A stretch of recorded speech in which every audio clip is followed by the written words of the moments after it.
Huwag na kayong magpaputok kahit bigyan pa kayo ng kaibigan o ng kamag-anak nyo.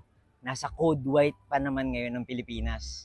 Story time! Mahilig akong magpaputok dati nung bata pa ako. Pero ngayon, hindi ko na yun gagawin. Ako nga pala si Buji at mahilig akong mag-story time. Kung di nyo pa ako pina-follow i-follow nyo na ako. Ito ay totoong kwento ng isang babae na nagngangalang Maria. Isang araw, lumabas siya ng bahay kasama ng kapatid niya para kumuha ng tubig. Kumakain siya noon ng spaghetti at naisipan niyang dalhin yung kinakain niya sa labas ng bahay kasabay ng pagkuha ng tubig.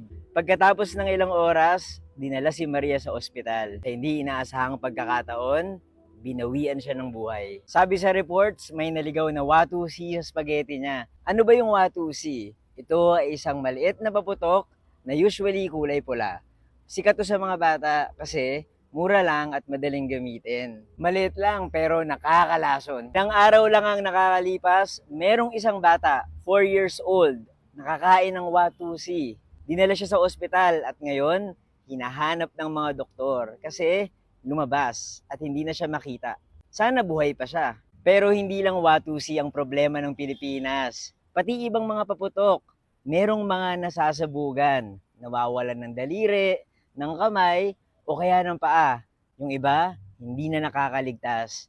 Recently nga, merong isang nanay na nabingi dahil sa kwitis. Ilang araw bago magbagong taon, tinaas na ng Department of Health sa Code White ang Pilipinas. Expected kasi na madami ang mga taong pupunta sa ospital dahil sa mga fireworks-related injuries. Bukod pa doon, madaming pets ang natatakot sa tunog ng firecrackers. At marami rin ang nagkakaroon ng asthma dahil sa usok ng paputok. Ang best way para makaiwas dito, wag nang magpaputok. Hindi ito anti-fireworks ng story time Pinag-iingat ko lang kayo dahil delikado ang paputok. Pwede rin naman kayong manood sa mga lugar na nagpa-fireworks display.